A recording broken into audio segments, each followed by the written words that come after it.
them. Hey guys, Dave from Nerdarchy, 4 Nerds by Nerds, hanging out with some nerdettes tonight. We're going to play some 5th edition Dungeons and Dragons for our Scarlet Sisterhood game. And as always, I'd like to tap Megan for the recount. You're the recap. I mean, I guess recount works too. Yeah. Just consider yourself my permanent recap person because you're just so good at it. Oh, thank you. I really appreciate that. Okay, so last week we woke up in the sewer. Well, we didn't really wake up. We went down a slide and ended up in the sewers. Then we fought a hook horror and then found the direction that Mr. Bellini went. We ran into an awesome beholder guy with a bowler hat. It was a bowler hat, right? Not a top hat? It was a That's bowler. important. It is very important. So he had a neat little bowler hat and a bunch of books that he had read 100 times before, and then Deneen gave him some papers that I don't believe she stated on camera what they were for him to have new reading material, and he looked over Kenna and Agnetha to see if we were cursed, and he was like, nah, you're not cursed, but you certainly have some holes in your heads. So then we went along, and Deneen fell in poo water, and there was a creature that was fighting us in the poo water, and I think everyone but Agnetha at some point ended up in the poo water. We're still pretty triggered about that. There were these weird mosquito creatures that kept latching onto us, and we dispatched those fairly easily. And then we got out of the sewer, and Deneen politely threatened to cut a bum's throat. And he took one of her purses, and Kenna got that back for her, and then probably gave him more money than was actually in the purse because she felt bad about us nearly, like, politely cutting a bum's throat for some reason. And then we, Deneen went and talked to her husband, and it was all very Days of Our Lives for a minute there, and God, the emotions though, like absolutely the emotions. Those feels were fantastic, Jen. But we went back to the inn where we were staying, and we had a good sleep. So now we have all our spells and hit points back, and we're ready to go. Yep. Oh yeah, and now also we know that the people that were setting up Deneen were her in-laws. Yeah, I'm real thrilled about that. But I don't think she's... Oh, no, you guys know that now. Yeah, we all know that now. So we had left off, and Deneen had just visited her husband. Mm-hmm. Told him to get out of town with my girl. Yep, Ilarion and Fane, and basically you guys parted. You said you have some things to still take care of in town. They got to get out. And you kind of left with him, opening up a secret compartment you didn't know about. But he's a really good woodworker, so it makes sense. I was nothing but impressed, and the fact that he had hidden something just made me love him even more. So then you snuck back to the tavern where everyone was staying. And so what do you got ladies up to next after you finally got, put your heads to the pillow and got some rest? I mean, I guess I've got to tell Siron who done it. Right? Can you two think of anything else? I have a couple of errands that I need to run personally, but they're not like super on top of the list of things for me to do immediately. So if you want some invisible backup, I will go with you to observe this. Oh, wait, did you tell us about your plan about not the errands? Yeah, that's the errands. I'm gonna go with it. Yeah, you know what? I think it'll run more smoothly if she did. So I'll go with she went ahead and wrote the notes, but I'm not gonna say out loud what the plan was because I think it'll be more fun if I just do it. Got it. Okay. Well, then shouldn't you do those errands before I talk to Siron? Yes, I should do those errands before you talk to Siron. Am I gonna be able to find a clothier in this town? Oh yeah, absolutely. Cool. So I'm gonna make that purchase, like the veil, and then I'm gonna go with her to talk to Siron because I need a sample of his handwriting. And I'm not sure where else I'm gonna get that. Okay. You need Siron's handwriting? Oh, yes, man. I do. I don't think I heard about this part, but that's all good. I'm curious about this as well. Can I have your autograph, Mr. Giant's Blood? All right. But I'm going invisibly though, so that he doesn't see me. Like I buy the veil away from the party, and then I'm gonna come back and invisible before we go to talk to Siron. Okay, so you guys can set up that meeting, no problems whatsoever. Sam, is there anything Agnetha wants to do? She would probably just sleep until Deneen came back. She can't really jump in any clean rivers or find any good pubs without running into trouble. So she's going to sort of sit back and relax and save her energy for when she has to beat shit up again. Okay. You would have been able to get, pay for a hot bath, but it costs like 3 times as much here as it would anywhere else. And it's probably disgusting. And since I am a half elf, I do enjoy class a little bit more than others, or a really nice river. And since I can't have either of those, I'm just gonna sit back and sleep, I think, and wait for Deneen to tell me what I need to do. stay in the room and hide. Okay, so the meeting is set up for this afternoon. It gives you about another 12 hours on your deadline. Great. Past that point, so you guys find yourself. Siron comes to you guys at the Blue Hyena, and he basically he gets actually a private room. Matter of fact, you didn't even actually know that this room existed. Ooh, exciting. So, or maybe you did. And this is like my regular place that I hang out. So that's saying something. Yeah. Chilling invisibly in the corner.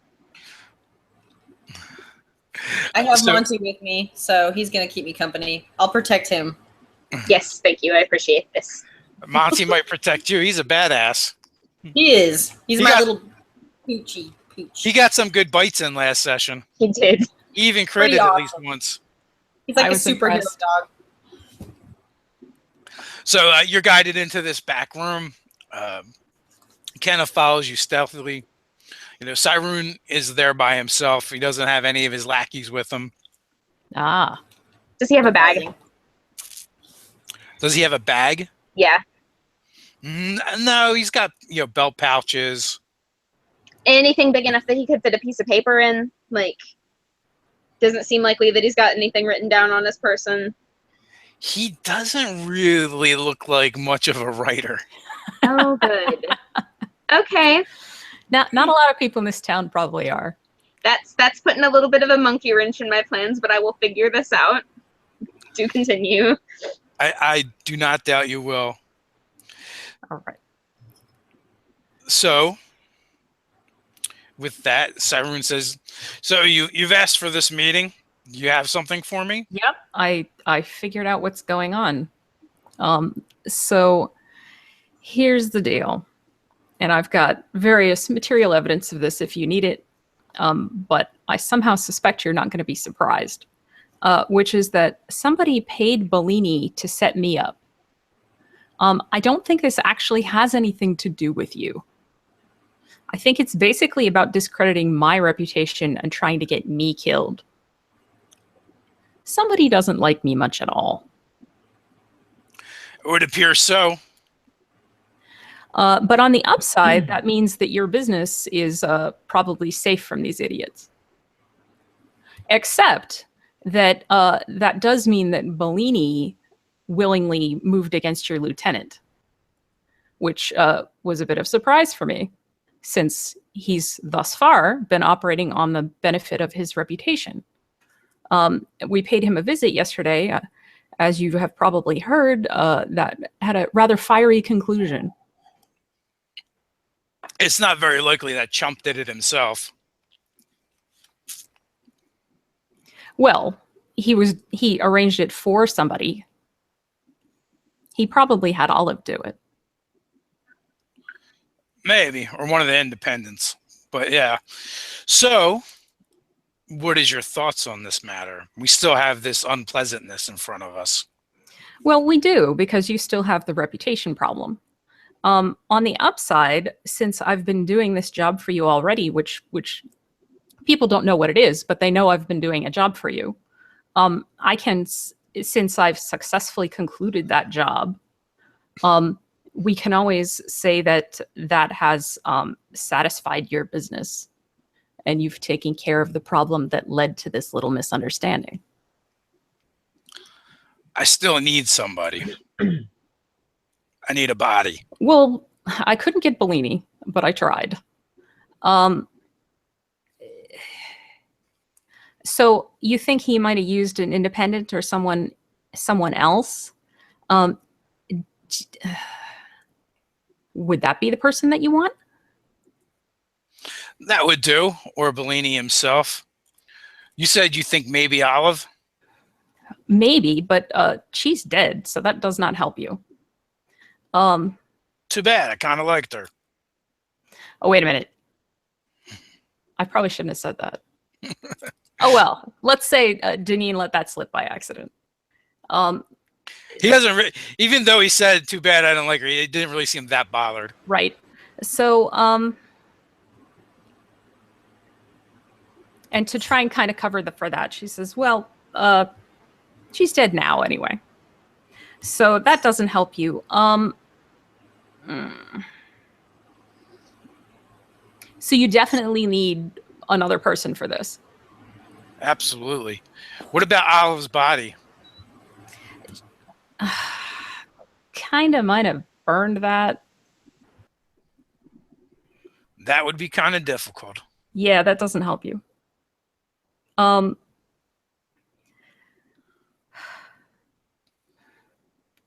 here Deneen is pausing like she's really torn about something. And she says, well, we tried to track Bellini. We couldn't get him. And what is it? What is it, girl? Who's Bellini contracting for? Well, that's the problem. See, I'll give you a little backstory here so you understand what's going on, and I think you'll understand my hesitation. There's a nice family in town. Nice in the sense that they have money. I was casing their joint one time, and I kind of hit it off with their son. He's pretty good looking. So I offered to give him some nice up close and personal archery lessons. And I've been enjoying those lessons upon occasion when I'm in town. But the lady of the house has taken exception to this. And so I think that's why she was trying to get me killed. So in a low growl, what house? Well, the reason I'm hesitant to tell you is that I really I'm pissed off at this woman, obviously, for trying to get me killed, but really would prefer it if there weren't too much additional collateral damage, because he's a lot of fun. Is that reasonable? It's not like he has anything to do with this. I'm not worried about him. I was just wondering know what the house name is. So at this point, she's got the paper from Bellini's ledger. So she's going to use this to basically prove her case. She says, so you see, here's where he got hired. The archery lessons, of course, are why they have my arrow. So that explains that connection. That was really puzzling. And then see here how it says that they think she used a pseudonym. This bit here, I know who this is. This is the Summer Stars. With that, he kind of like stands up slowly, leaning on the table, and you hear the wood of the table kind of creak under his weight. But it's more than that. He's actually putting pressure on it and kind of bending the table, bowing it. With a snarl, he just picks up the whole table. Oh. And then slams it into the wall behind him. Damn it, girl, no nuts. I can't believe this. It'd probably be just easier to kill you. What, the me? Summer Star? Well, I get last breath It's out right of my here. boot and just kind of chill in the corner and wait just in case this thing goes south. What's the problem with them? Do they have something against you? No, it's just who they are. Damn it. Well, yeah. I got expensive tastes. What can I tell you? He was great. The point is, here's the connection. It's right here. She knew she was setting up to get your guy killed. I don't have any idea if her husband had anything to do with it, but they are married and they probably both don't like me, considering. But she's the one that set it up. And I hate giving her up just because it makes waves. But yeah. What can I tell you? I mean, it's right here. He starts pacing back and forth with his hands behind his back, grumbling and muttering to himself. And you get the impression he's thinking and working things out. Just do you even know what you're involved with, girl? This was years ago. You know, I haven't done much in town since back then. But I don't know what they're up to nowadays. You know, there's a reason why that elf doesn't leave the town. Oh, what's the deal there? Fae. You don't see much fae in towns and cities, especially cities. He's fae? He's not an elf? Oh, he's an elf. But he stated he doesn't leave the walls. There's a reason for it. Huh. I find that very curious. Considering I've been enjoying their son. Right. Their son, firstborn, isn't he? Yeah. You know, elves are kind of slow about it. Yes, the elf is slow. But maybe not so much the wife. The father is not involved, I can tell you that much. My impression of her is that she kind of rules the roost. The son, your friend, your special archery buddy, doesn't leave the town much, city much, does he? I wouldn't really know. I'm hardly in town. But so you think it has something to do with this whole elf, half-elf thing? Has something to do with leaving town? I leave town all the time. I'm an elf. Oh, sure, but you're not Summerstar. Well, yeah. But what does that have to do with it? Everything. It's an extra I don't get it, man. It's an extra complication. It doesn't probably have anything to do with the bitterness of this elf's whore wife, but it is an extra complication. And I fear someone is going to end up having to deal with that. Summerstar, the husband, your special friend's father. He's a very powerful man in the city. He's had many wives over the years. Yeah, I mean, I've heard a thing or two. Not that I really care. I only care if their boy is on target, if you know what I mean. No. Never mind then. That would be the worst thing that anyone can do. That was actually supposed to be a double entendre. I have no idea what you're talking about. But anyway, our deal is I'm happy to have worked this out with you, sir. So I'm glad we're all set, and good luck with however you choose to resolve this. Well, I think I might have an idea. Oh, yeah? How do you feel about being dead for a little while? Just for a little while? Just for a little while. So that we'll go on? I mean, I could do that. I was planning to leave town anyway. So the Lord of the House, he doesn't care about you at all, or the dalliances of his son. I can tell you that much. Nobles, right? Pretty much. He is obligated to produce children. Yeah. Hence, your friend. He doesn't really care that much about them once they've come into this world. The rumor is, and he kind of drops his voice really low, rumor is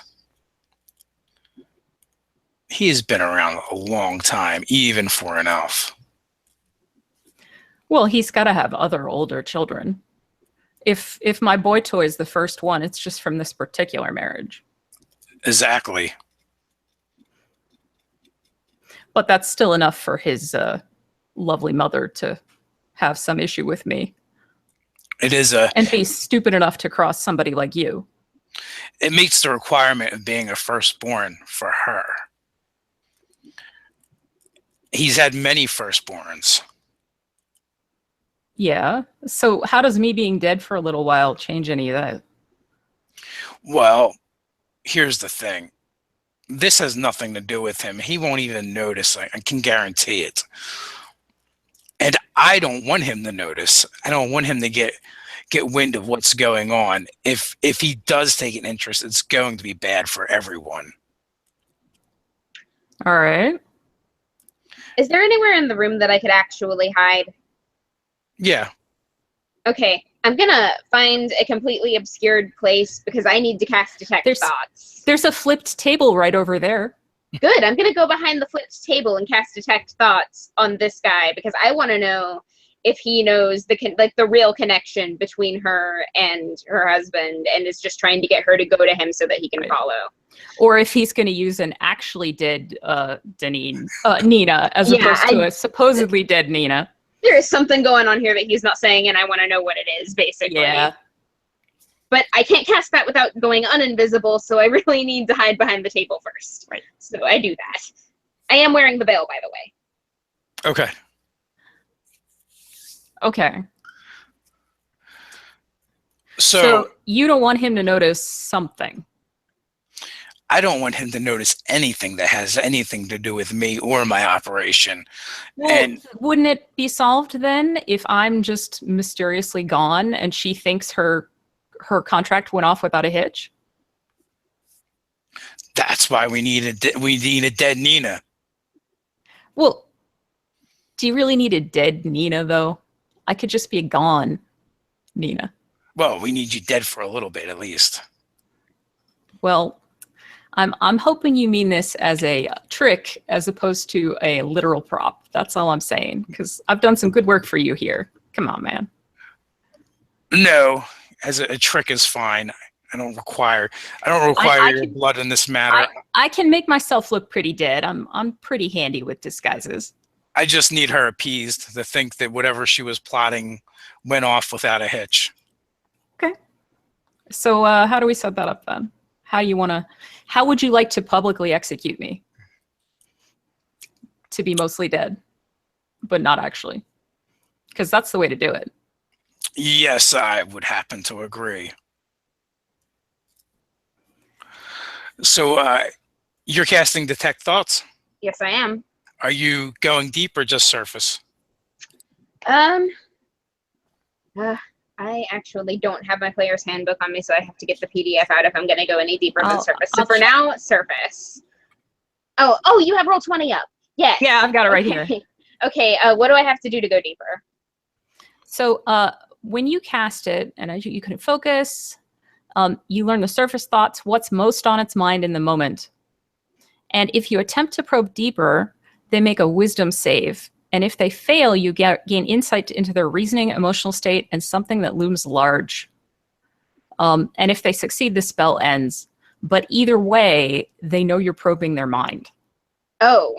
Yeah. So if you want to probe deeper, that's super risky. Well, let's see if the surface thoughts will do it, because he is talking about this right now. There's no way he's not thinking about it right now. And considering Deneen just said, like, but you're not going to really kill me, right? Like, hopefully he's actually thinking about that. Hopefully. Yeah, it's a heck of a leading question. Yeah. So for all of his anger and bluster, he's actually scared. Mm. And, oh boy. And he's trying to figure out how he's going to get out of this with his skin intact. Well, that's enough for me to form a hypothesis. But of course, Deneen knows none of this. Yep. So her primary focus is, so you need a believably mostly dead me. So I can I can make myself up so it looks like I've narrowly escaped you, and it look like I'm on the brink of death. And then you have your guys shoot me one last time, and I'll fall dead. Supposedly dead. And it'll be plenty convincing, because I'm good at what I do. That might just work. And then you cart me away to feed me to some hogs or something, and then I'm gone. We'll do what we always do. We'll just dump you in the river with some stones in your pockets. At that, he does kind of smirk. He does. You do get that he's kind of amused, kind of, by that idea. It wouldn't be the worst liquid I've been in the last 24 hours.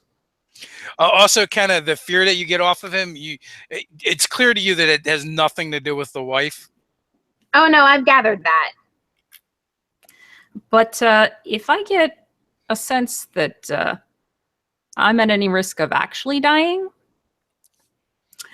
I'm going to have to start shouting about some things. So we can just do this according to plan, and everything will be fine.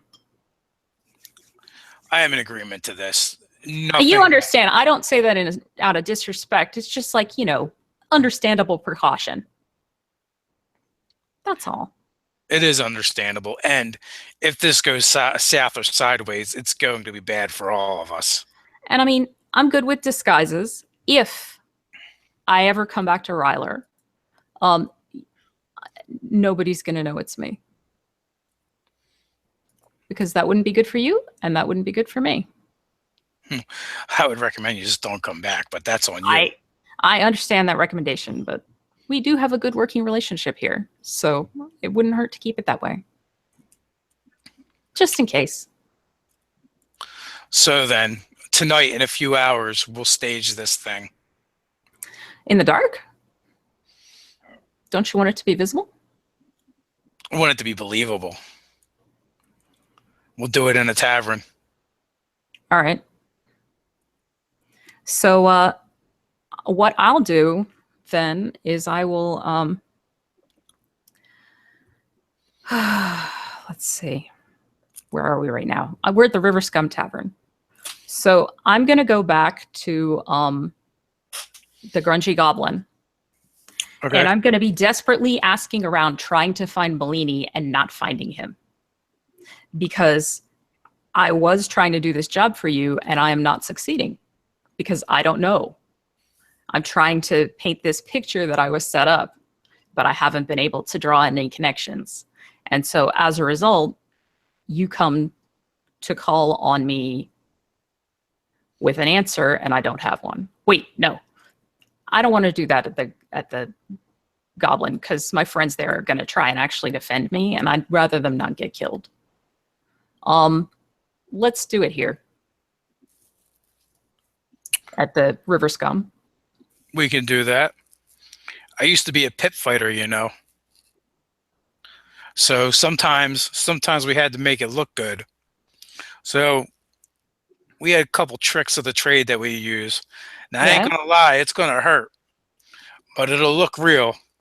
I can, as long as I am confident that it's not going to finish me off, then we're good. Perfect. If it does, then, dead letter drops could be a problem. But I'm sure that won't happen, because I'll be out of town and safe, and everything will be fine. Perfect. All right. Going back to invisibility from detect thoughts so that I can follow her out. So did all those detected thoughts seem to be in line with the earlier anxiety about the summer stars? Are you asking me, or I'm asking you the DM. Like, was there anything else for her, or did she get all she was going to get there?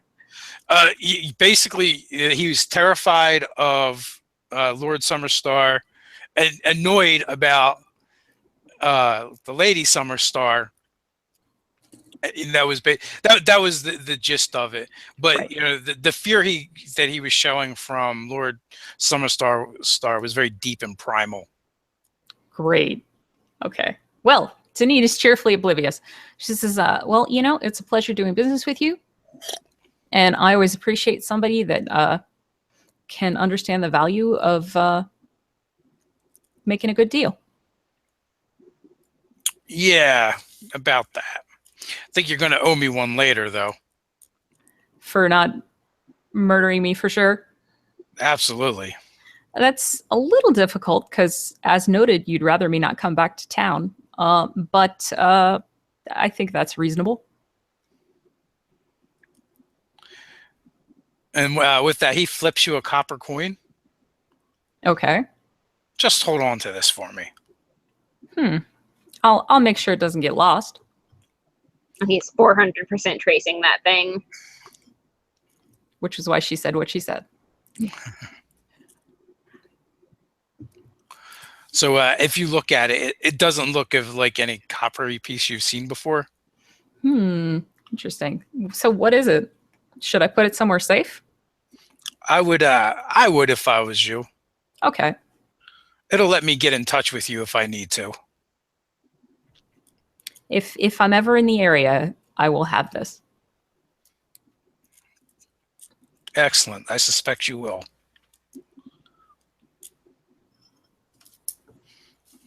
So with that, he goes back to the table and writes it and kind of like rubs the wall where there's huge gouges in it now. From the flip table. I'm so glad I went Yeah. invisible when I did. Muttering about Cecil, give him a hard time over the wall. Backing away from where he's standing. You know, this actually helps you sell your story because this means our meeting didn't go well because I didn't have anything for you. That is true. You should probably give me a shine or two just to, yeah.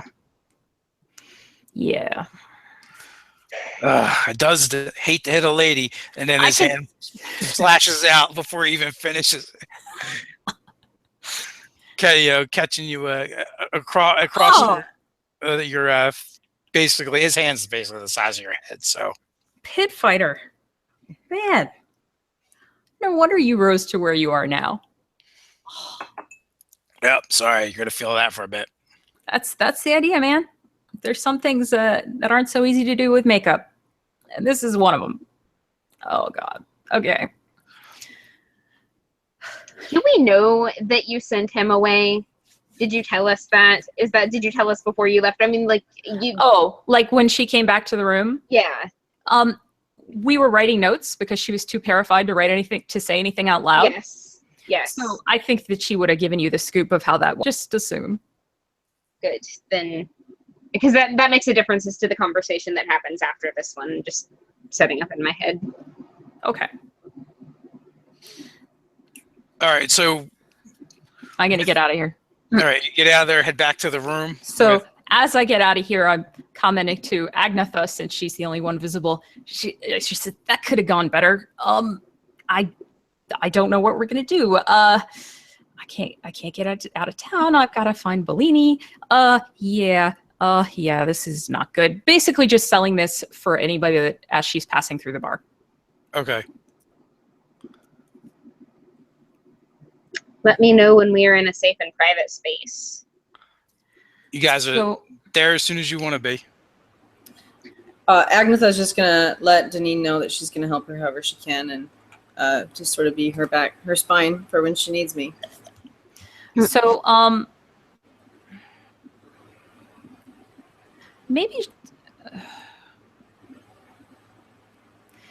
maybe, yeah, we got to get somewhere where we can talk, and probably not inside this place because writing is a pain in the ass.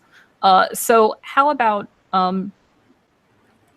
we just adjourn to some unspecified hidey hole in town with Deneen trying to be subtle about it after making her public exit from the place. Right. Sounds good.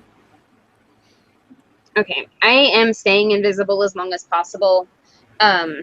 But I will talk to you guys in a quiet, hushed tone so that you can hear me. But you heard all of that stuff he was saying about Faye, right?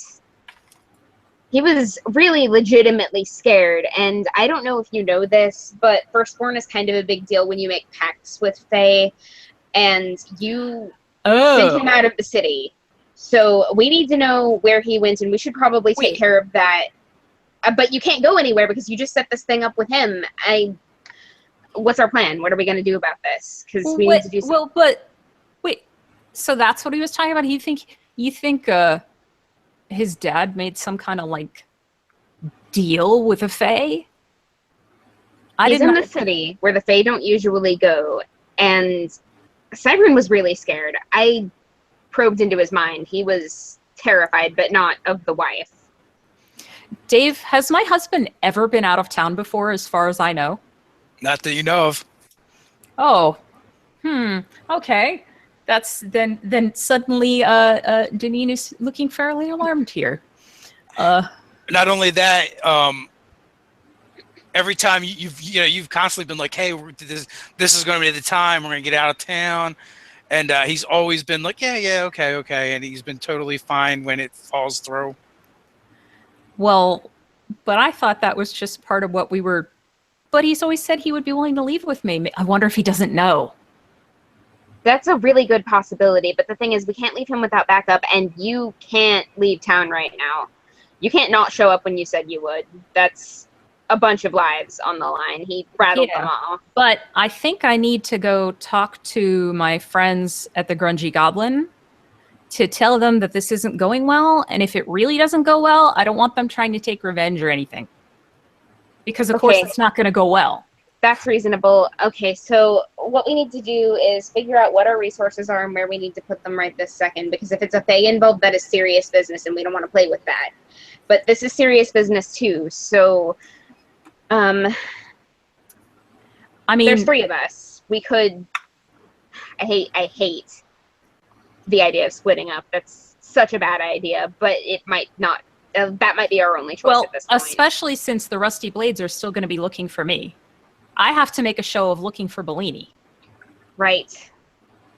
And I don't want to leave you without backup just in case, but he doesn't seem like he's planning on double-crossing you. He might be. I mean, I was in his head. He didn't seem like he was, but I don't know that for a fact. So there's that. Yeah, but he could still change his mind. But I made a good case with the dead drop idea. So hopefully he won't risk that, since he does know I already have this connection to this family. My suggestion would be to send Agnetha ahead after your family, and then you stay here and do your thing. Monty will stay with one of you, and I'll go with the other. That's about as far as I can figure, but if any of you have a better idea than that, I am all ears, because that's pretty shaky.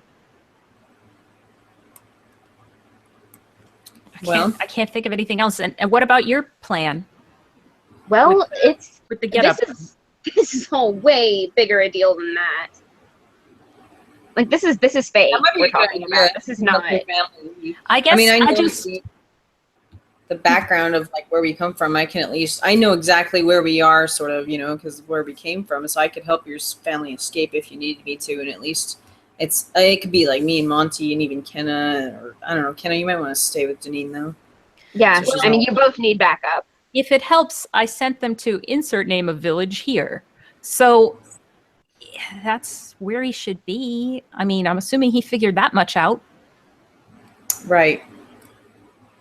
Because that was last night, and now it's the next afternoon. So that's a lot of time for almost a something whole to day. have gone wrong. See, I didn't understand that when he was talking about the Fae. I thought he was just talking about... I didn't understand. This is not my area. I barely even understand the magic I do. I certainly don't understand whatever he's talking about. Well, that's why I probed his mind to begin with, because he doesn't seem like the kind of person that would know much about that either, unless there was a very good reason.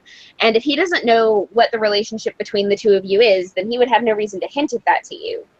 So I'm not really sure what's going on, if he knows more than he's letting on, but he didn't seem like it in his head. So well, I did tell him we had a thing going on. I mean, that's possible, but why would he know about the Fae? God, we can't kill him. We can't kill him because he knows too much. He knows things that we need to. I'm so mad. Killing Siron isn't going to help anybody. Yeah, I know, but we weren't gonna do it. Just never mind. I'll leave him be. Wait, so you're saying he has a pact with the Fae, and that Firstborn have something to do with this? Oh, And people trade their she, firstborn away to Fae all the time. It's absolutely a staple in those stories. So you think he might actually be like setting up to sell or sacrifice or use Alarion as collateral in some deal? Not Siron, his father, though. That's what I mean. Yes, absolutely, yes. Well, and what about our kid? He doesn't know about her, does he? No, they know all about her. I was hoping when they had a grandkid that maybe they'd want to patch stuff up. And oh God. Oh. Okay. I don't know. I mean, like, this is all conjecture. In well, the whatever. First place, we're trying to leave town, so then it won't end up mattering. Yeah. But well, I mean, except for the fact that the Fae isn't coming into town because it's town, and now they're not in town anymore. Well, so we know what I have to do. Yeah. If Agnetha, if you're cool with getting to them, she's their best bet. We don't have a better fighter. Oh, all right. Oh, Sam's gone. Yes, I'm sure she'll be cool with it. We'll ask her when she comes back. So the real question is, do you want me or Monty? She took lessons in Rogue. You know, I am pretty fast in the city. Nobody knows the city as well as me. If I have to escape Siron's guys, I think I can do it. But you've got your plan that might help us. Right. If nothing else, I can't put it into motion now, though. But Bellini's still in town. That's right. He doesn't know what happened, and he doesn't know what happened to Olive. So we still want to screw Bellini over. And he probably still wants to screw me over. So I'm going to have to be careful today because I'm looking for Bellini, except I don't actually want to find Bellini. Okay, so we'll draw him out. And I guess we can just use that part. How about, what if I'm going around town and Olive is following me? Okay, we'll absolutely make that work. And then all of us meet up in the village. But remember that Siron might try to kill Olive if he sees her, although I did say she was dead. I didn't mean to say that. I'm sorry. Well, that's okay. You don't necessarily have to know that she survived. All I'm saying is we will go ahead and make the appearances. And I know I don't know the city nearly as well as you do, but I've still got invisibility. I've still got, a couple tricks up my sleeve. I'll be fine. Okay. So, Agnetha, would you be okay with going to insert name of village here and looking for them? Yep. All right, Monty. And I'll take Monty with me and we'll go scat them out. She gives you this description of the two of them and says that, Fane's hair is pretty much the same color that mine is after I take a bath, that like coppery color. And he looks like this. And she gives this whole description. He probably has to scope you out a little bit, like with them. Hopefully. And we'll plan to meet you there at dawn then? Does that sound reasonable? That sounds good. Okay. All right. If you have to move, if you have to get out of there, just go further down the road since we're going to have to get out of here ourselves anyway. And we'll catch up with you sooner or later if you're not in that village. Okay. And if everything goes straight to hell and we can't find each other at all, we'll just meet back in Gryphongaffe. But stick to this plan for now. If it gets past like dusk of the next day, then we'll have a problem. But for now, we're good. And it is only at this point that Deneen remembers, and she looks in her pocket and pulls out that copper coin and says, "Oh, God damn it. God damn it." I was in such a hurry, I forgot.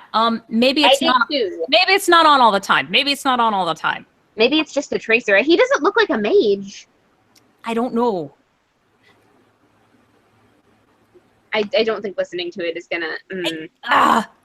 Well, I told him I'd keep it when I'm in town, and I've got it. So yeah. Hopefully, he has better things to do than listen to me right now. So, what kind of place did you guys find to have this conversation? It is like down an alley and inside an abandoned building kind of scenario.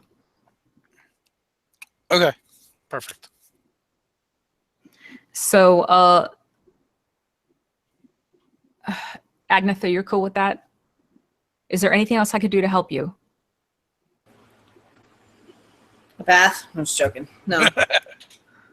No. So- I'm so just you- going to start headed that way. I'm pretty restless and anxious to get going. I've been hanging out with Monty.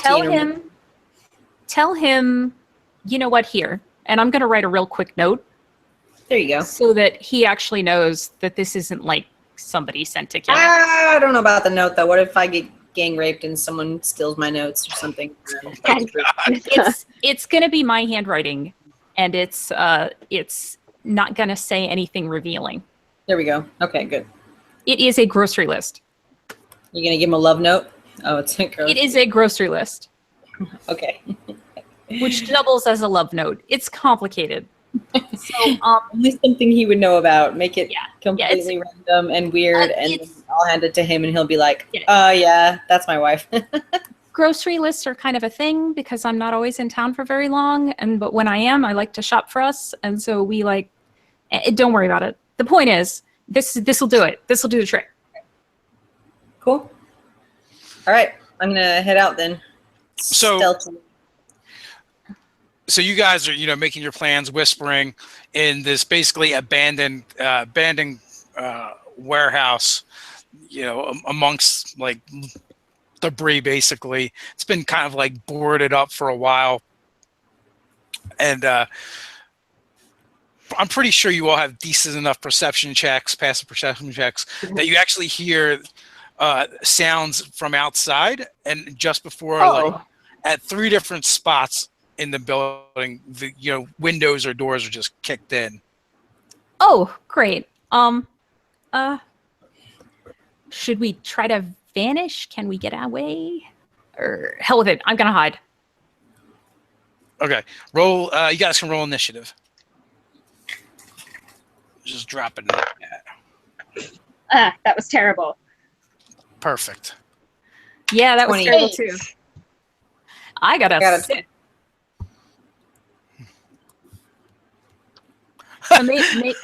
So Agnetha got a 20. Yeah. Excellent. Maybe she was already on her way out, and so Save she got us. a warning. So a group of rough-looking men come bursting through. Definitely the hired thug type. Oh boy. From one of the gangs or another, but they're not really displaying any colors or insignias at the moment. And I am still wearing the veil. Oh, Great. but I'm also invisible still, unless it's been an hour, but That was a short conversation. so you guys all react actually faster than they do. oh my god. Good. That's Oh. because we're the bomb. Okay. But before that happens, standing up on one of the ledges, like there's like lofts. Well, first of all, what happens is green streaks of darts of energy come shooting towards all of you. Ah, I guess Bellini found us. Somebody has true sight. I love random chaos. I live for this shit. So each of you gets 2 of these bolts that seem to strike unerringly. Ah, So I'm just gonna go as I see you guys on my screen there. So 6 points for Deneen. Then Kenna is going to get 8. Same as my initiative. And then Agnetha is going to get 5. So, like, what, 2? Do I round down or round up? Oh, 5. You can round. You would round down. Are you She's raging? just laughing. Okay. Yeah. Well, yeah, definitely. Always, baby. Always raging. So, and then he kind of like appears standing up on the loft, and he calls out, "I believe you have some of my belongings." You have some of my belongings? How many are there, Dave? There is 6 thugs coming through, and then Bellini's up on the loft, and now you see actually 2 Bellinis. Great. Are they standing next to each other, or are they in different places? They are standing next to each other. Okay. It looks like if you want something done right, you have to do it yourself. Exactly. So, Sam, you're up.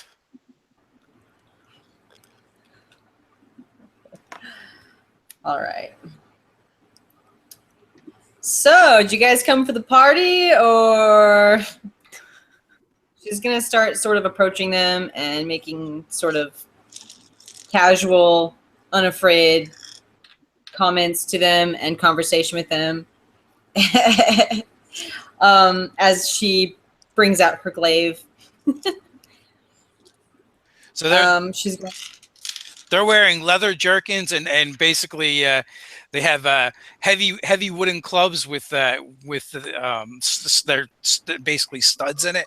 They're just kind of like slapping in their palm, heading towards you guys and kind of spreading out as they enter the room. Okay.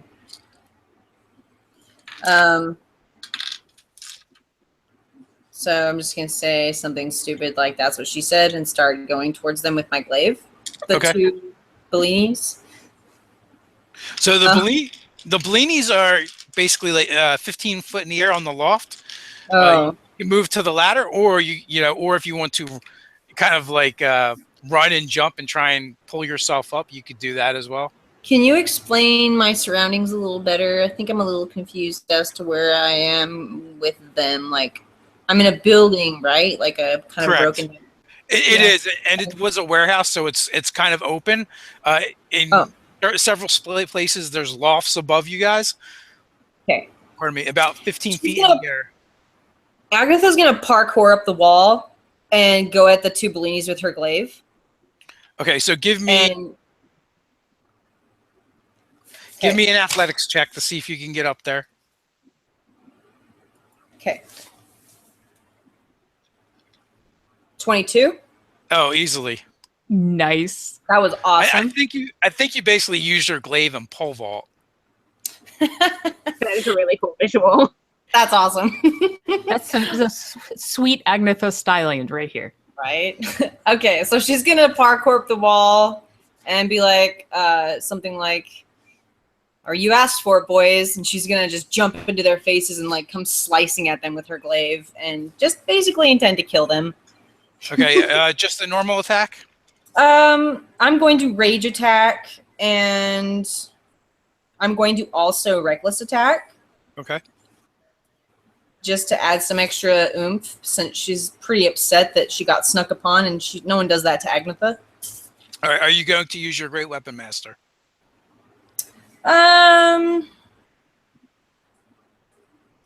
I mean, yeah, that's fine, especially if I'm using my reckless attack, which gives me the 2 attacks, so it should be... I think I'll do that. Okay, so instead of having advantage, you're just going to make a normal attack because of something he's got going on.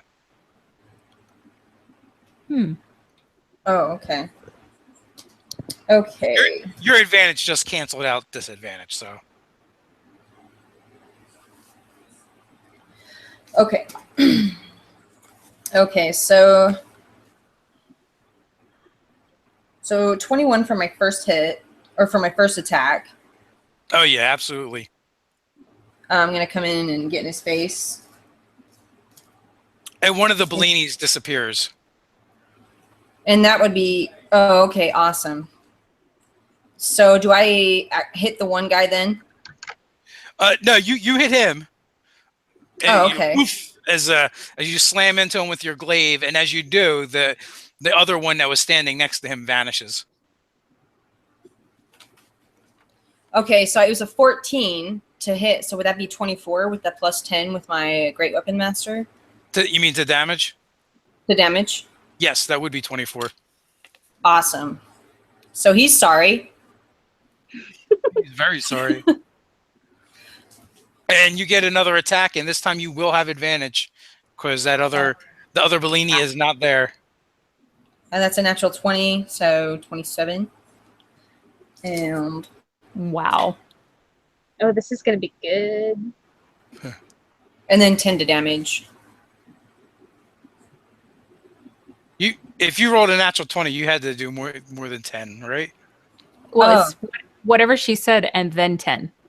Oh, But I Do I couldn't hear add what she said. my Great Weapon Master to both of my attacks? yeah. Okay, so it'd be double that then. Well, at that point, you run up and Povel up to the loft. You know, Yes. kind of like land in a kung fu crouch. But as you do, you slice across his legs. You know, taking him from underneath him. He falls on his back, and then you just like twirl the glaive over your head and just slam it down into his chest. And there's just a gout of blood. There's just a gout of blood from his mouth as he just convulses, and he's just dead. Like a can I just sort of growl and be like, "Where'd you go, bleeding?" Like start screaming the name of the guy that ran away. Yeah, leave his body in good condition. We can speak with dead later. That's awesome. Okay. I am happy. Okay, so with that, what was the next best roll? 8? Yeah. All right. So since Bellini is dead, I don't have to cast silence on him, and I can just attack one of these other losers. That was amazing, Agnetha. Thank you. Yes, it was. My pleasure, my ladies. Anytime I shall kill for you. It's just all a good day. So I breathe on last breath and go for random thug number 1. So with their boss dead, are they even still here? They're still here. Okay. That's 25 to hit on the first attack. Nice. 4 damage. You're like, ah! Take that. That's how I imagine you'd sound. I don't have invisibility advantage on the second attack, though, right? Because I broke it. No, not technically, I guess. Okay, 17 to hit. That's. They're just wearing leather jerkins, so. That does 7 damage, though. So. Okay, so 11 damage. He grunts as you hit him, and Deneen is up. So how many of these guys are there? Like how 6. There's 6 total. 6 of them. And Okay. and they're kind of looking up at at the loft now, and either Agnetha raging covered in the fountain of Bellini's blood. Yeah, you're all gonna get that. So why don't you run along? They definitely look like they're ready to bolt. You guys have just acted faster. But just for emphasis, Deneen will draw her bow and say, "You think she hits hard?" Yeah. The boss is dead. No one's paying us anymore. I'm out of here. Says the one that just got stabbed by the halfling, and he literally drops his club and begins to run away, and they all turn tail. So yeah, Kenna big guy got hit pretty hard. could take an attack of opportunity if she wished to. Kenna is a good person and would let him run. Okay. So they all kind of like scatter. That was actually useful information because that means he's not working with another gang. Hey, this is going to be fun. Agnetha, why don't you bring that body down here for a second? Because I know we're definitely going to have a use for it when we go find Siron again. But for now, we've got 5 questions. So this guy with no legs is still alive and breathing. Do you have something I could put this coin in that isn't quite so open to the air? I've got my cleavage. It's pretty awesome. That is pretty not open to the air, all right. Let's see. I know you didn't get that back. I do want it back. So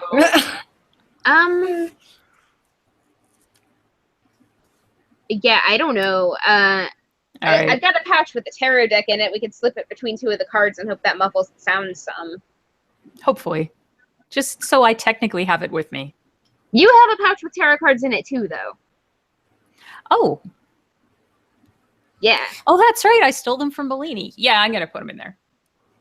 So Blaney would technically be, he's bleeding out, but he's not technically dead yet. Yeah, Okay. but if he's dead, he has to answer truthfully, and if he's alive, he could lie.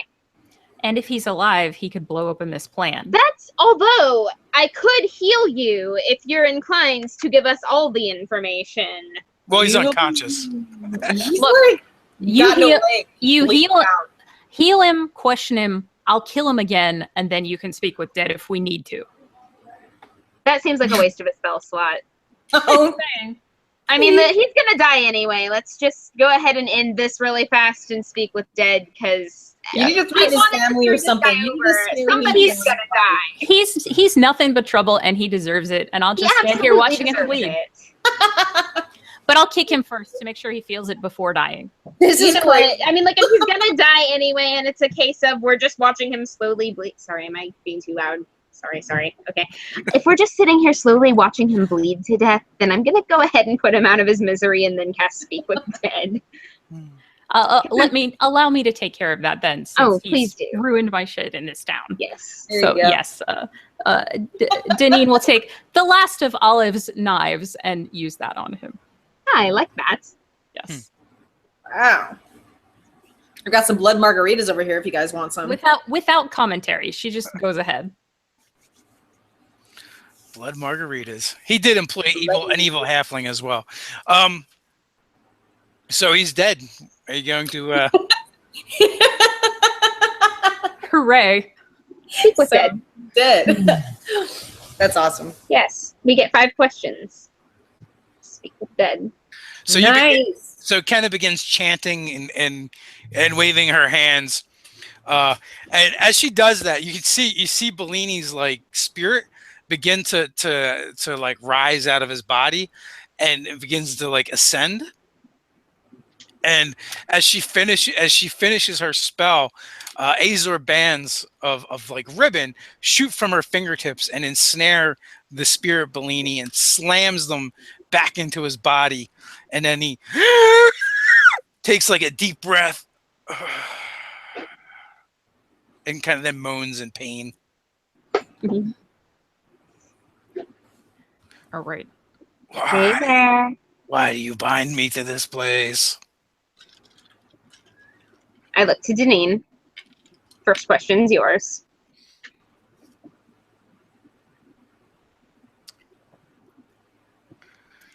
What's going on with the Summer Stars that their son should know about?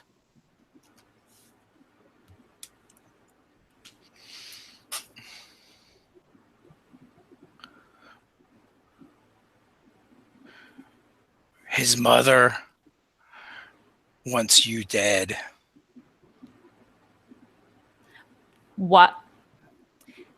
And then she'll turn to the others and say, how does he know that their son should know anything about that? Okay, this is interesting. She needs him to spawn sire with an elf. Did spawn with an elf. Oh, you are elf. That's right. Yeah. I was thinking you're a half elf for some reason. No, that's Agnetha. He's a half elf. So our daughter is 3/4 elf. She's looking yes. for a high elf. No. Actually, Maybe I'm the wrong kind of elf. no. A specific elf? No. I forgot that you were an elf. For some reason, I was thinking you're a half elf, but that would be Agnetha. So let me retract that a little bit. Rewind. Yeah. And so Deneen is wondering, and she's wondering it mostly to herself, but stupidly says it out loud. It says, why would he think that he would need to know that about me unless he knew that we were... The mother needs you removed away from the granddaughter. What do they need the granddaughter for?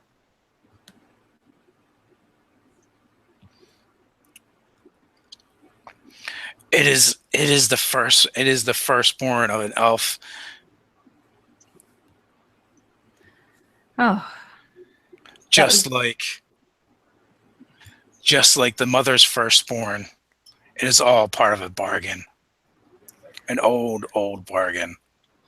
How can this bargain be broken?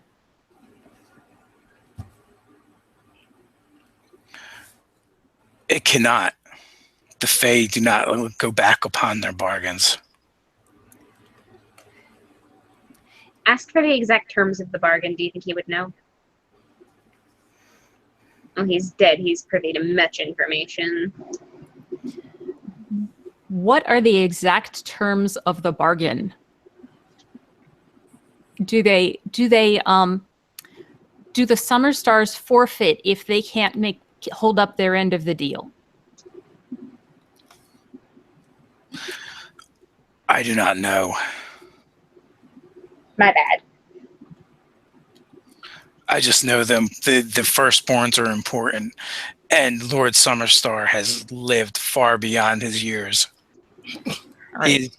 He has married many human women.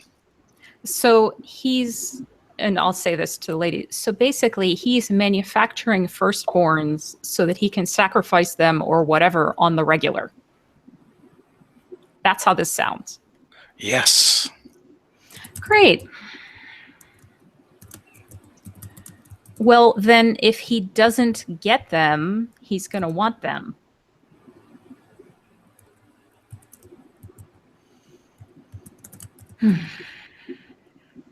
Of course, he will be freshly widowed and could easily get remarried and make another one quick. Do we seriously want to do that? Like, that's I'm kinda... not suggesting it. I think that this guy needs to die. Yeah, no, I'm Siron with you there. But Siron is terrified of him, so I can't count on Siron to do it. No? Which means we're going to have to take care of it ourselves. Yep. But Siron is too strong for us to go up against, you said. And this guy is somebody Siron's afraid of, you said. So I'm just saying a little bit of positivity is probably going to help us out here. Well, so, that would assume that we could somehow kill this guy when Siron himself, with his whole army of thugs, is afraid of him. I'm not sure that that's possible. It's always possible. It's just a matter of finding the right way to do it. We fight smart, not hard. So, like one final thing that Bellini says before his spirit evaporates: the bargain cannot be broken, only rebargained. Oh, great. You have to be careful when you're dealing with Fae. They're very tricky creatures, but it's possible. Yeah, but if the bargain remains in place, then it could easily end up falling on Alarian. See, exact wording is extremely important. Here's what we need to do. We need to make sure his father's out of the picture, and then we need to help him renegotiate. Well, look, these Fae are supposedly outside of town. Yeah, and that's where he is now, and we need to go. But on the bright side, Siren has a body. So where would he usually be around this time? I mean, I could go back and try and go back. I'm going to get some paper out of my bag. I'm going to start writing a note in Olive's handwriting. I'm going to say, like, here's your body, contracts filled, you know. I'm going to look at Deneen and be like, you know, I want to get you out of this with this too. What do I say about that? Because I don't think you guys talked all that much. But we drop this body somewhere where he's going to find it, leave the note pinned to his shirt, and then we go and take care of your family. Well, can't I literally just haul it back to the Rusty Blades? Yep. But if I do, does that brings the Summer Stars down on him, and he's really going to want to kill me? He needs to know about this secretly. Unless the Summer Stars never find out that he learned anything, then it could work. I got to talk to him. I got to just go back and talk to him. Can I make this body invisible with me? Like if I use a higher level spell slot to cast invisibility? At this point, I'll let you make it invisible as an object as long as you have it on you. But I mean, you're a halfling, so you'd probably if you were put it on Monty, and then I'll get on Monty behind the body, and we're good. Okay. And keep a hand on it. So we take this thing invisibly, we go to his office, we drop the body in his office, and then like uninvisible it so that he can see it, and then there's the note, and then we go. Well, all I have to do is take it from you, and then it will no longer be invisible because it's no longer your possession. True. And then it looks like you pulled it out of nowhere, and that's really cool. And we should do that. All right. So, now what? Do I kill him again? So, are we still sending Agnetha to get them? Yeah, send Agnetha on ahead, and we'll meet her. So you carry the body, and I'll hold its hand, and then she takes Monty with her, and I think I'm overcomplicating this. Okay. A little bit. Okay. So we go to try and meet up with Siron again with my bruise on my eye and everything, and then try to meet up with him again, and we'll try to make it quick. Okay. So, well, actually, you guys are horrible. You didn't even Greyhawk the body. We didn't what? Greyhawk the body. What does that mean? Loot the body. Oh. Sorry. Guess we should have done that. I'd assumed you would have searched his persons anyway. Given Danine's background, it's the sort of thing she would do. It just didn't occur to me. It's a stressful situation, Dave. Okay, we're not thinking like that. So as we are getting ready to load him up, we'll check pockets. All right. Thank you for your mercy, oh great and powerful DM. I'm not a gotcha GM. You guys would have been thinking of this stuff anyway. Your characters would. You're all very experienced. Our inspiration that comes to mind. So, as you're searching it, you find, he's got a few pieces of jewelry, some babbles upon him that probably fetch you a little bit of coin. There's a pouch with some gold and some silver in it. So, there's probably 150 gold pieces worth. And he's carrying on him also some platinum, so mixed coinage. But in addition to that, he does have he has a spell book. Oh boy. Which is going to be valuable. But there's also a piece of paper tucked in that spell book, and it has an address on it. I would like that book if you don't mind. It's all yours. Take custody of it for the time being. And the paper. Yeah. Well, I mean, we'll look at the paper together. So it's an address that isn't actually too far from Bellini's place, and it is actually just another a warehouse. Huh. So maybe he has some more stuff there, or that's his secondary hideout that he went to through the tunnels. Or where the other dude ran away to.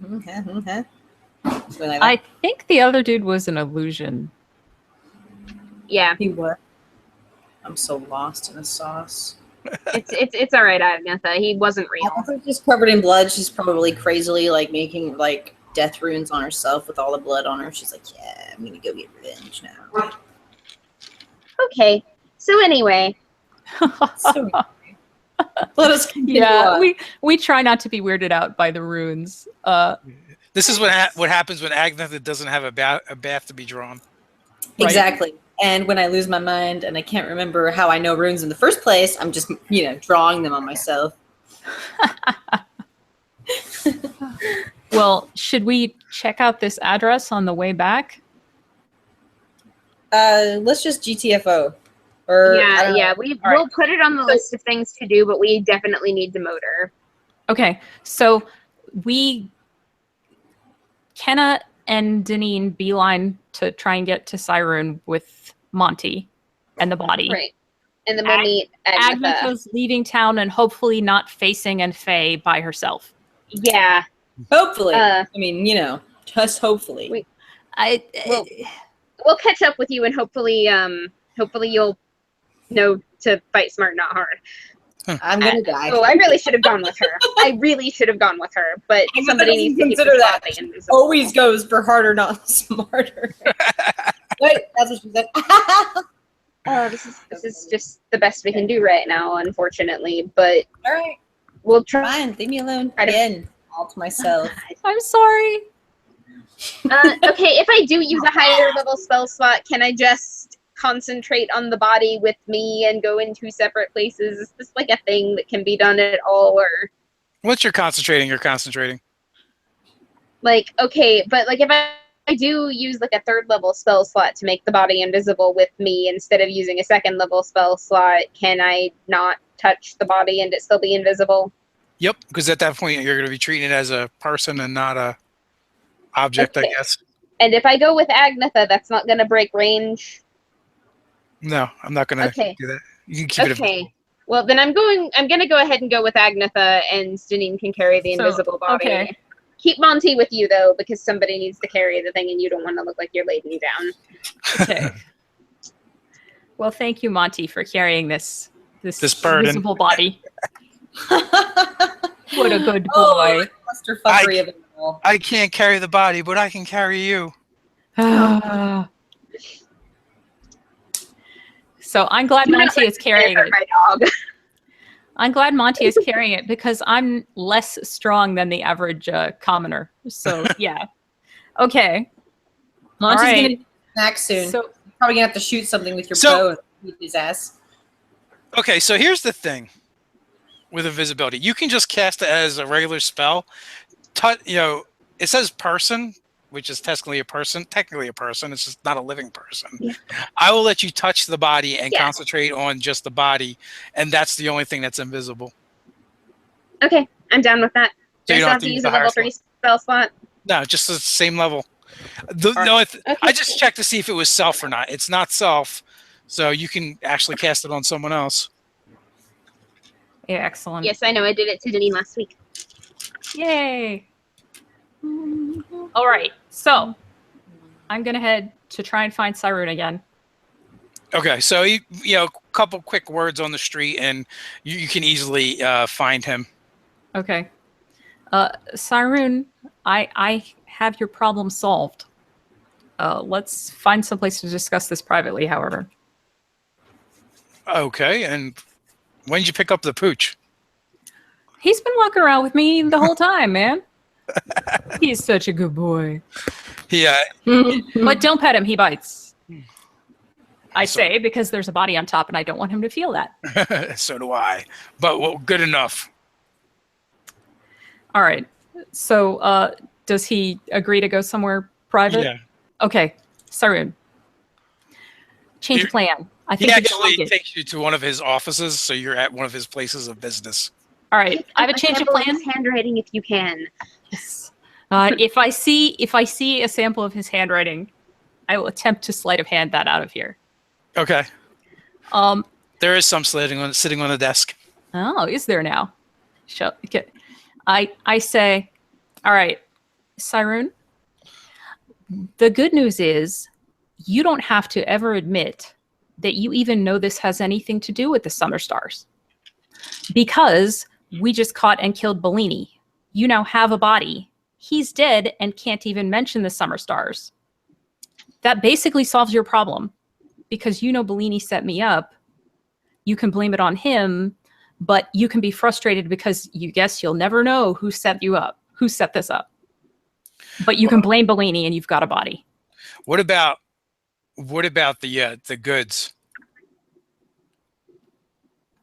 Well, Bellini's house did burn down. He could have just lost them. That is true. It just makes it easier. If we recover the goods, we have the body. Bellini is directly connected. Well, oh shoot. And we've got that address, don't we? You know what? Deneen wants this closed off. She says, I'm sure you can figure out what properties Bellini had controlled and now, of course, does not control. You could actually stand to make a good profit from this. Well, I don't know that he had that many. I mean, most of his brokerage was in information and apparently some subcontracting on the side. Yeah. I don't actually think he would have taken the goods to his house. That'd have been pretty stupid. Should Deneen say it? Do it. All right. So Deneen says, well, he did have a slip of paper with an address on it that you might want to check out. I give this to you freely. Thank you. But if you'll, the dog over there, I was lying about him biting. He's super sweet. There's actually an invisible dead body on his back. Go over there and feel. You'll feel it. In an hour, it'll be visible. That's Bellini. So he goes over and feels and like. So while he's doing that, I'm taking the stuff off the desk. Okay. So make your sleight of hand with advantage. Hat vantage. 26. 26. Oh, absolutely. You take it. You go. You slide it. Into one of your pouches. Yep. One of the ones. I try to pick something that looks like it won't be important enough for him to miss it. Okay. So you do that, and your fingers brush up against something, a circular metal disc in that same spot where you just deposit the papers. And so she says, so I really don't think I owe you one anymore after all at this point. Yeah, we could call it even, I guess. All right. She's leaving that other coin here then. Okay. She is not taking the double. They can just both stay here. So she says, this actually works out great for you because then you don't have to even think about the summer stars. And I prefer it that way. Obviously, I have no reason to ever mention them again or any association with you. So I think we're both good. I would agree. They'll still be after me, but that's my problem. Nina, I'm a little sad. Unfortunately, I would have liked to work with you on better circumstances. You understand, it's not personal, kid. I actually like you. You do good work. It's you were just the unwitting tool that they tried to use against me. It's not your fault. Well, it's just life in the big city. Well, if I were still in the business, you're the kind of person I would have wanted to work with. Some of the people I used to work for, let's just say, I think you're one of the good ones. He laughs, a hearty belly laugh. She says it with a kind of sly smirk to it. Because it's all relative here in Ryler, isn't it? That is true. Well, I hope this keeps you well. I'm still getting out of town, even though I'm not officially dead. Maybe I should be officially dead. Wait, maybe we should still do that so the summer stars don't try to kill me. As much as I would love to do that, I don't want any more parts of this. It'll actually complicate matters with you and them. I don't think it'll work anyway. All right. It gives us both more chance of exposure than if we just don't. I have plausible deniability with Bellini firmly in my possession now, and if that address pans out, that will directly link him to the killing. Correct. And that makes everything clean and tidy. Mm-hmm. All you have to do is tear off this little part of the page that mentions Summer Lady, and you've got deniability. And here's the stuff from his house in case you need further proof that it's him. And she'll give him the shard of the crystal ball. Okay. But not the tarot cards, because those are a nice souvenir. Those are cool. I'm keeping them. Yes. All right, perfect. So you get out of here. You have your sample of writing. Yeah. Mm-hmm. And I'm not just going to get out of here. I'm going to disguise to the nines. Okay. So that as far as anybody knows, I've just entirely vanished. So that when I leave town, the guards aren't going to know who I am leaving town, even. That is the goal. Okay. And then I can hopefully catch up with the ladies and we don't have to split the party anymore. You were able to do that. You guys are all... they're actually not that far ahead of you. Well, and Deneen conveniently can move through the city at double speed. So if she uses her bonus dash, that's 140 feet per round. Nice. I am at this moment Agnetha's halfling-shaped backpack. I've been walking around a lot. Awesome. You can be her Yoda. Yeah. Yeah. I'm like Luke, working out everywhere I go with little halflings on my back. So as Deneen catches up with them, because she's still in disguise, she just says, "That went very well. I'll see you outside town," and just keeps walking past them because she doesn't want to be seen with them, just in case. That's fair. Yeah, just in case. Let's meet back up outside town and onward and upward. Yep. Ready. Ooh. I don't know if you need it. I don't know if you need it now, but here's Siron's handwriting. Yes. Yes. Good. I don't know if I'm going to need it or when I'm going to be able to use it, but it's good to have it just in case. And I ditched that coin. He said we're even, so he's not going to be trying to call on me, which is convenient. Good. Nice. They have plausible deniability because now he's got Bellini. He doesn't have to even mention that he knows anything about the Summer Stars.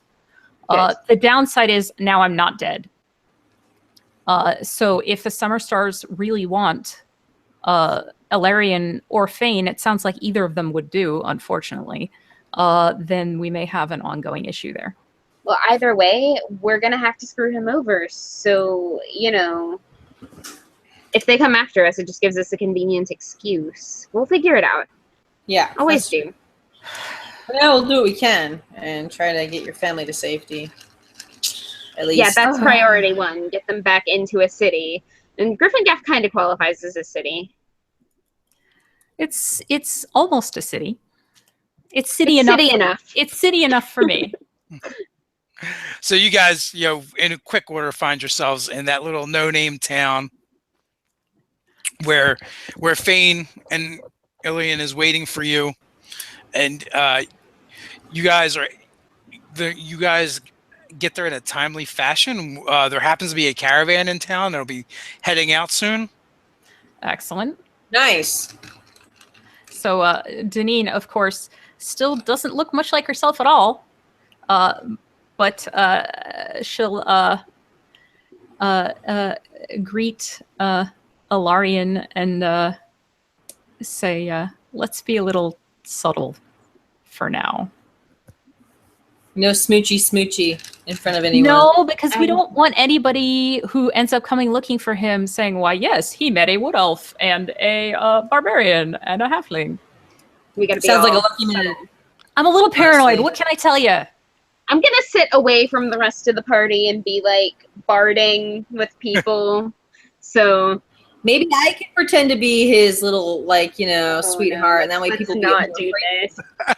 I'm embarrassed for you guys. They'll be I'm like, over "Don't here mess for with other that reasons. guy. He's got some crazy Okay. barbarian that's in love with him," and I'll just completely play that off. So she'll Just- try to let on just so he knows it's her and that these are her friends. Mhm. But she doesn't want to do like a big scene of like hugging Fane and saying, "It's me, mommy," or any of that. We can do that later Son. on the road. Yeah, there you go. So you're able to get the word to him, and he's actually pretty astute, and he kind of knows how you are, and so you kind of nonchalantly pass the message to him, and go wander off to be with them but apart where you can keep an eye on them, but one of the things you hear as you're kind of walking away, just on the edge of your hearing, that small voice of Fane.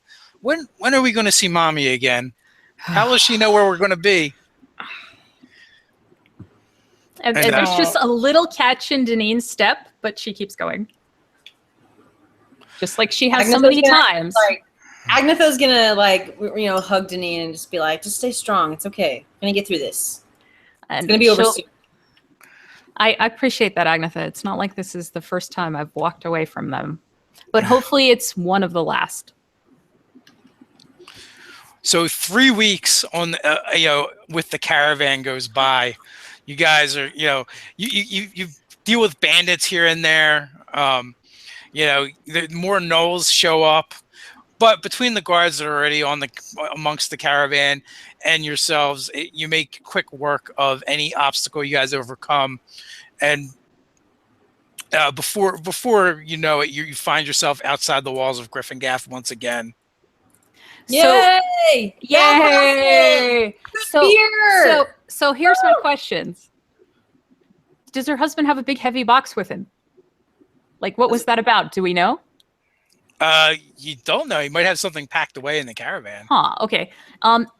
I think at some point during this 3 weeks, she would tell him, yeah, your dad has some kind of horrible deal with the Fae, and he's sacrificing his children and grandchildren, so it's good that we left town. Just FYI. Yeah. Yeah, I kind of know. Oh, well, are we going to be okay? You and me and Fane? I think so. I should show you this. So he goes back to the back of one of the wagons. Oh boy. Oh. And there is a box in it. It's a decent size. It's a decent sized box. Some of your other belongings you can kind of like stowed around it, but this box is actually locked, and it's sturdy, well made. He pulls a key out from around his neck and opens it. And when as he's pulling it out, she says, "That's some really nice dovetailing, honey." Oh, thank you. And he flips open the box, and in it is a bow made of ash of the purest of white. It almost glimmers, in what little light there is. Yeah, archery lessons.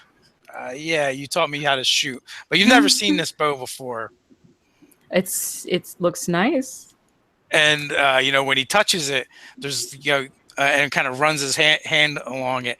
You can almost see almost like electricity running from his fingers to the bow. It's not electricity, but something there. There's a spark of power. And as he caresses the width of the bow, faintly in silver, runes begin to form and disappear as his hand crosses over them. What is this? This is a moon bow. It is bound to me, as I am bound to one of the Fae High Lords by birth, not by choice. So he already used you for this deal. He did. What does that mean for you and Fane then? I am not sure. Within the city walls, we've been protected from the reach of the Fae Archlords. I don't know what their designs are for me, and I know my father has double-crossed them. Well, I'm sure they won't take that well. Not usually. But that's his problem. As long as we're good, I'm happy. Well, the Fae are kind of funny with their deals and their bargains and how they do things. That is why I never leave the city. Well, will you be safe in a different city and we leave you there? I hope so. But it is also why I've always been so hesitant to take Fane from inside the safety of the walls as well. Well, then I'm glad we made it here safely. I don't know how many generations the pack magic reaches through. And with that, he kind of shudders a little bit, thinking of your daughter. Hopefully we weren't outside too long. Well, I mean, I love you. Maybe this would have been a good thing to talk about a little earlier in our lives, though. But I understand that there are some things that a person can be hesitant to talk about. I was hoping it wouldn't come up ever again. I've dealt with this for the entirety of my life, and I know I should have warned you and let you know what you're getting into. But I was afraid to lose you. I didn't want to risk it. Well, it's what's done is done, and I'm happy that we are where we are, and that's what it is. So thank you for telling me now. That's the important thing. We'll get through this. I know we will. Secrets are no fun. Secrets hurt someone. Wisdom of Agnetha. Let's just go ahead and get into town already. Excellent. Always delivered as Dr. Seuss rhymes. It's actually from The Office. That's like one of my favorite shows, so it's pretty funny. Excellent. Yeah.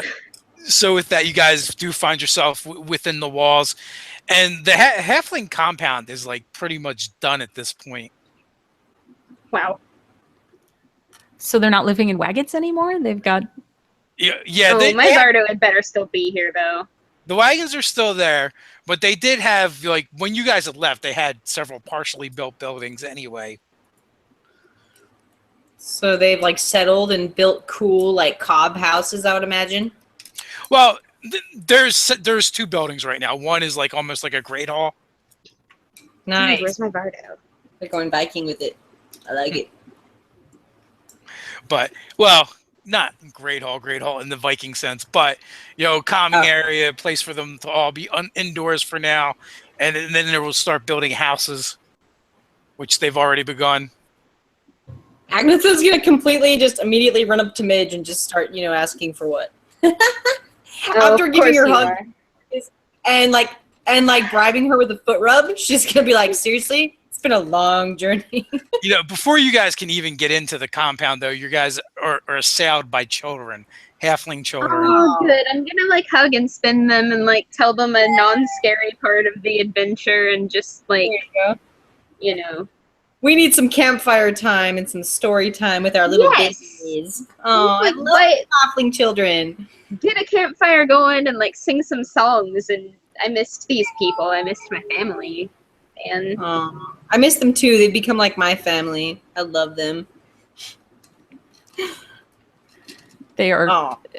And Deneen is just relieved to be here and that she's got her kid and her husband. And she would happily read to Fane and the kids pages from Mommy's Adventures on the Road. Yes. Introduce Hannah and Lily to Fane because they should be friends.